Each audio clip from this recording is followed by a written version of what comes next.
आज 2 अक्टूबर 2023। आज बाबा वरदान दे रहे हैं, शुद्ध फीलिंग द्वारा फ्लू की बीमारी को खत्म कर वरदानों से पलने वाले सफलता मूर्त भव।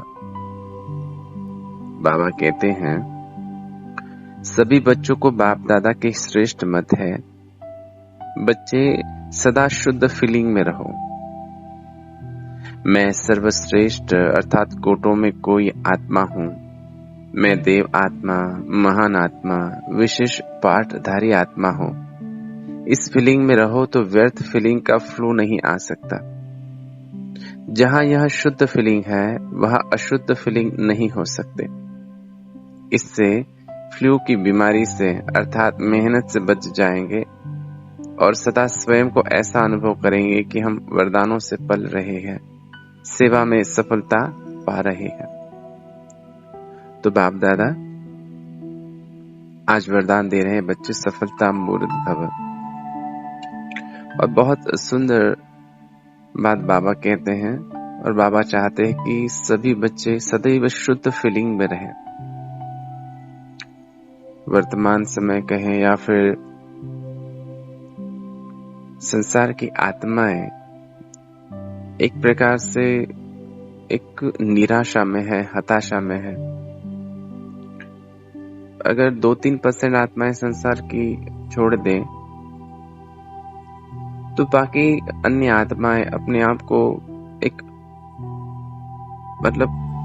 हम इस संसार में क्यों आए हैं, हमारा क्या महत्व है, इस बात को नहीं समझ पाते। उनको लगता है कि हमारा इस संसार में कोई कार्य नहीं है, या अपने आप को महत्वहीन समझते हैं। बहुत बार जब महत्वहीन समझते हैं तो एक निराशा और हताशा जीवन में आती है।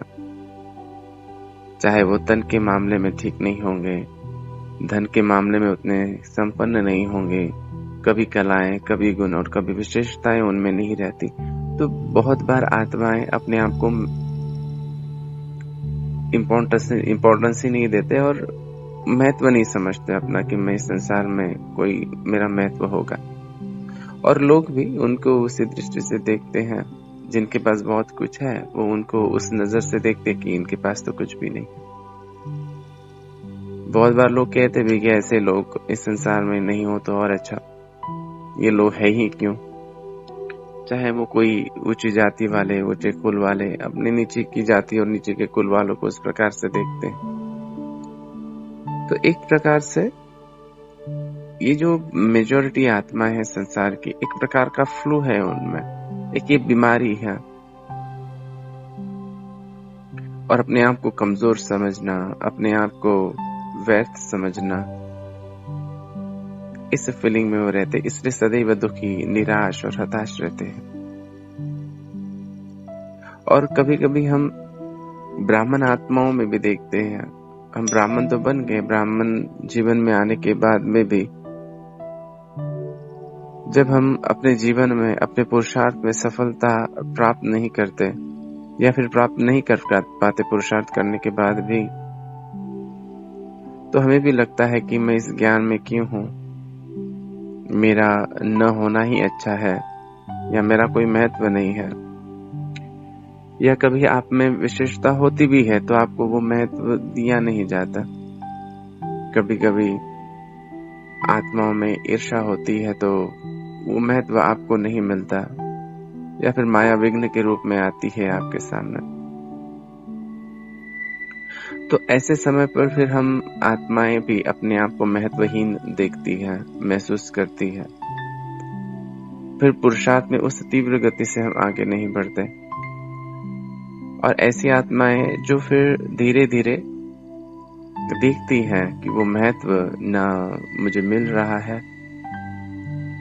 और अपने पुरुषार्थ में भी वो देखते हैं कि वो जो विजय मैंने प्राप्त करनी चाहिए वो नहीं मैं कर पा रहा हूँ। चाहे परिस्थिति, चाहे व्यक्ति, चाहे अन्य कोई बात विघ्न के रूप में आ जाती है। तो धीरे धीरे आत्माएं स्वयं को डाउन फील करती है, डोमिनेट हो जाती है, चाहे कभी व्यक्ति से, चाहे कभी परिस्थिति से। तो फिर बाबा कहते हैं, बच्चे ये फ्लू की बीमारी है। बाबा कहते हैं कि संसार में हर एक आत्मा का महत्व है। बाबा तो कहते हैं कि संसार में ऐसी कोई आत्मा नहीं जिसमें कोई विशेषता नहीं। जैसे एक गाड़ी चलाने के लिए गाड़ी के एक एक नट का महत्व है। अगर टायर का एक नट भी निकल जाए तो गाड़ी ठीक से नहीं चल सकती। इसी प्रकार से संसार को चलाने के लिए, या जो संसार आज चल रहा है, इसमें हर एक आत्मा का पार्ट है, हर एक जीव जंतु का पार्ट है। प्रकृति के कण कण का इस संसार को चलाने के लिए योगदान है। तो इस संसार में कुछ भी महत्वहीन नहीं है, हर चीज का महत्व है, हर व्यक्ति का महत्व है। और हम तो बाबा के बच्चे, कोटों में कोई और कोई में कोई बच्चे हैं, जिसको स्वयं भगवान ने चुना। चलो संसार ने नहीं पहचाना, लेकिन स्वयं भगवान ने चुना। ये तो हमारा सर्वश्रेष्ठ भाग्य है। संसार के आत्माओं में तो वो दृष्टि है ही नहीं पहचानने की। वो लोग तो सिर्फ वर्तमान देखते हैं, लेकिन बाबा ने तो हमारा तीनों काल देखा है। आदि मध्य अंत बाबा जानता है। भले वर्तमान में हम आत्माओं में वो कोई विशेषता संसार को भी नहीं दिखाई देती थी और हमको भी नहीं दिखाई देती, लेकिन बाबा तो देखता है ना। बाबा को वो दिखाई दी। जैसे माता पिता कहते हैं ना कि बच्चों के पैर, मतलब झूले में ही बच्चों के पैर दिखाई देते हैं, अर्थात उसमें क्या विशेषता है वो बचपन से ही जानते हैं। ऐसे ही हमारा बाबा हम आत्माओं को जानता है।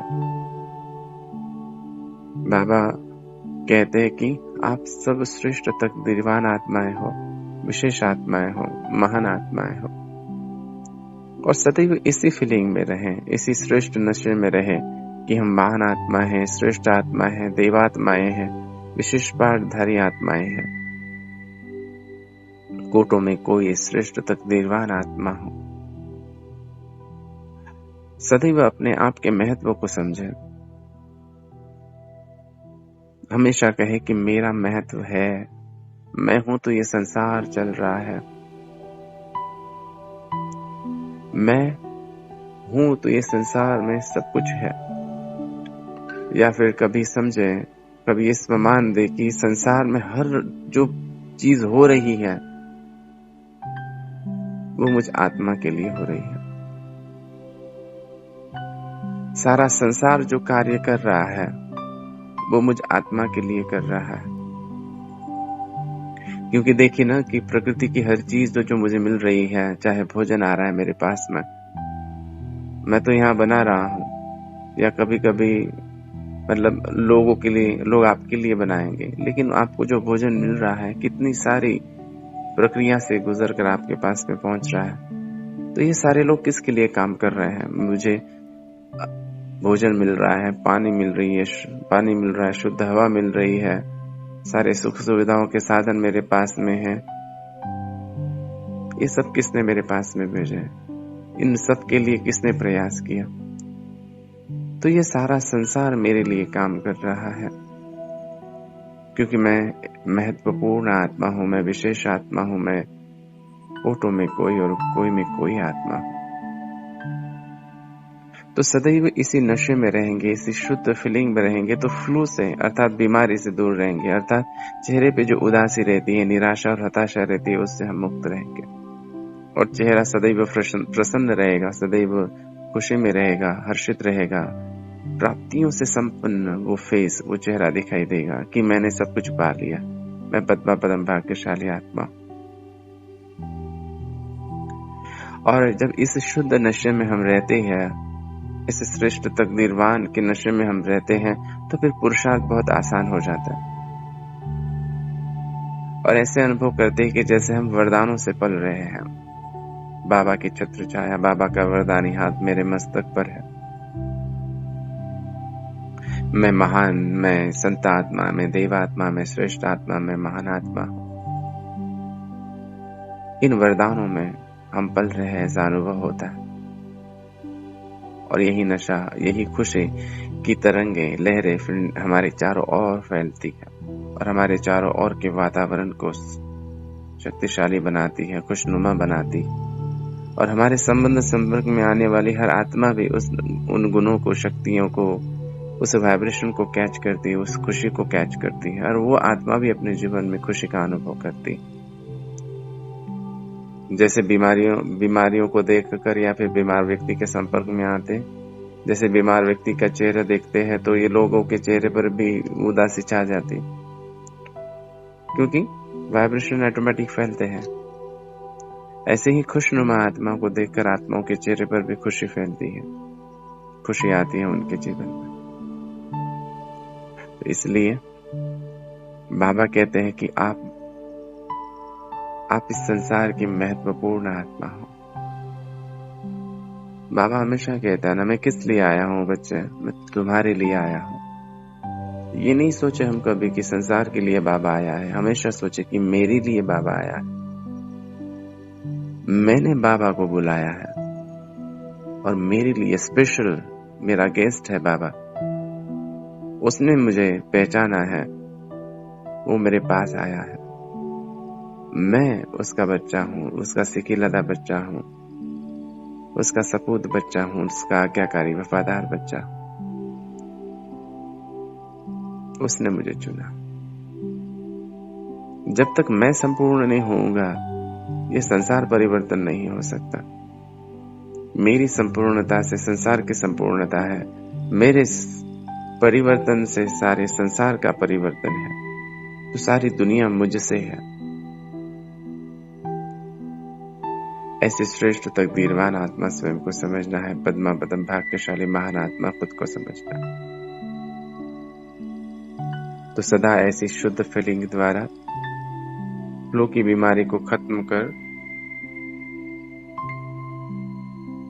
वरदानों से पलने वाली और हर कार्य में सफलता को अनुभव करने वाली आप श्रेष्ठ आत्माओं को, महान आत्माओं को, कोटों में कोई आत्माओं को स्नेह भरा याद, प्यार और ओम शांति, ओम शांति, ओम शांति।